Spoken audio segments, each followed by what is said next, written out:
अभी तक इंडिया में 100 मिलियन से ज्यादा लोग बैचलर्स डिग्री होल्डर्स हैं, जिसमें से 33.5% आर्ट्स स्ट्रीम से है, 15.5% साइंस स्ट्रीम से है, 13.9% कॉमर्स स्ट्रीम से है और 11.9% इंजीनियरिंग एंड टेक्निकल फील्ड से है। अब अगर मैं एम्प्लॉयबिलिटी की बात करूं तो जो आर्ट्स स्ट्रीम से है वो सिर्फ 47.1% ही एम्प्लॉयड है, बाकी अनएम्प्लॉयड है, यानी कि आधे से भी ज्यादा अनएम्प्लॉयड है। जो साइंस स्ट्रीम से है वो 58% एम्प्लॉयड है। इसके अलावा कॉमर्स स्ट्रीम से सिर्फ 48% लोग ही एम्प्लॉयड है, लेकिन जो टेक बैकग्राउंड से थे वो 71% लोग एम्प्लॉयड है। अब इन सभी स्ट्रीम को अगर मैं हाईएस्ट पैकेज में कंपेयर करूं तो वो है टेक स्ट्रीम, यानी कि जो टेक फील्ड से बैचलर डिग्री किया है उनके डिमांड एम्प्लॉयबिलिटी में भी ज्यादा है और पैकेज में भी ज्यादा है। Hello guys, welcome back to my channel, this is Pradeep. आज हम लोग बात करने वाले हैं कि 2024 में आपको टेक फील्ड से ही क्यों बैचलर एजुकेशन करनी चाहिए।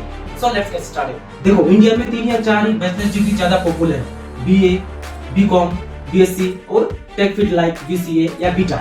बीए में हर साल 104 लाख स्टूडेंट्स एनरोल करते हैं, यानी कि 100 करोड़ से भी ज्यादा। हर साल 43.22 लाख स्टूडेंट्स बीकॉम में एनरोल करते हैं। बीएससी में ऑलमोस्ट 49.12 लाख स्टूडेंट्स हर साल एनरोल करते हैं। But technical field like BCA या फिर बीटा में सिर्फ 23 लाख ही हर साल स्टूडेंट्स एनरोल करते हैं। बट क्यों, जबकि अभी का टाइम तो टैक, डिजिटल और ईआई का है, और यही एक मेन रीजन है maximum bachelor degree holders unemployed होने का। देखो, इंडिया में वर्कफोर्स के अकॉर्डिंग वर्क प्रोफाइल को 3 सेक्टर में डिवाइड किया गया है: agriculture sector, industry sector and service sector. Agriculture sector में वो वर्क प्रोफाइल आते हैं जो एग्रीकल्चर से रिलेटेड काम करते हैं, और इंडिया में 50 से 60% लोग एग्रीकल्चर सेक्टर में काम करते हैं। फिर भी एग्रीकल्चर सेक्टर का मार्केट वैल्यू $372.94 बिलियन ही एस्टिमेट किया जाता है 2024 में। उसके बाद आता है इंडस्ट्री सेक्टर। इंडस्ट्री सेक्टर में वर्क प्रोफाइल आते हैं लाइक मैन्युफैक्चरिंग का, ऑटोमोबाइल्स का, टेक्सटाइल्स एंड गारमेंट्स का, कंस्ट्रक्शन एंड रियल एस्टेट का। कुछ इस तरह के वर्क प्रोफाइल आते हैं इंडस्ट्री सेक्टर में, और इंडस्ट्री सेक्टर का मार्केट वैल्यू 73.50 लाख एस्टिमेट किया जाता है,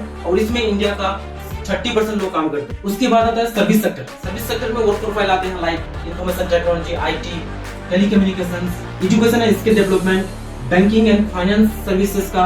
कुछ इस तरह के वर्क प्रोफाइल आते हैं, और सर्विस सेक्टर में ओनली 20% लोग ही इंडिया का काम करते हैं। फिर भी इसका market value 146.35 lakh crore estimate किया जाता है 2024 में, और इस सेक्टर का जीडीपी में कंट्रीब्यूशन भी as compare to other sector ज्यादा है, यानी कि सर्विस सेक्टर का मार्केट वैल्यू कई गुना ज्यादा है as compare to other sector अगर वर्कफोर्स के परसेंटेज वाइज देखा जाए तो। यानी कि स्पेशली इस टाइम सर्विस सेक्टर में ज्यादा अपॉर्चुनिटीज और बेनिफिट्स है। यहाँ पर आपको वेरियस करियर ऑप्शंस मिल जाते हैं, हाई पैकेज मिल जाते हैं, जॉब सिक्योरिटी मिल जाते हैं। ओवरऑल देखा जाए तो इस सेक्टर में आपका करियर चूज करना ज्यादा फायदा हो, और इस सेक्टर में आप तभी करियर चूज कर सकते हो जब आप टेक्निकल फील्ड से ग्रेजुएट करते हो या फिर बैचलर एजुकेशन करते हो।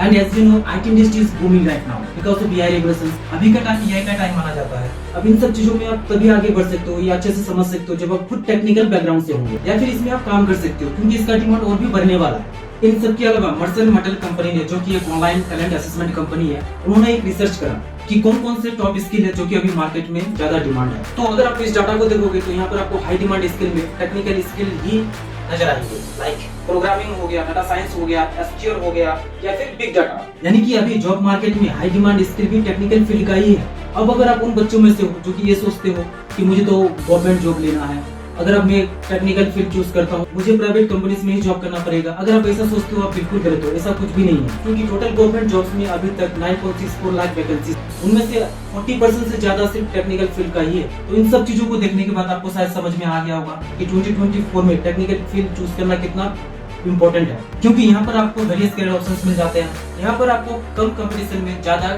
जॉब अपॉर्चुनिटीज मिल जाते हैं, जॉब सिक्योरिटी मिल जाते हैं, हाई पैकेज मिल जाते हैं, और ग्लोबल अपॉर्चुनिटीज भी मिलते हैं। और क्या चाहिए भाई। So thank you for watching this video. मिलते हैं नेक्स्ट वीडियो में। Have a good day.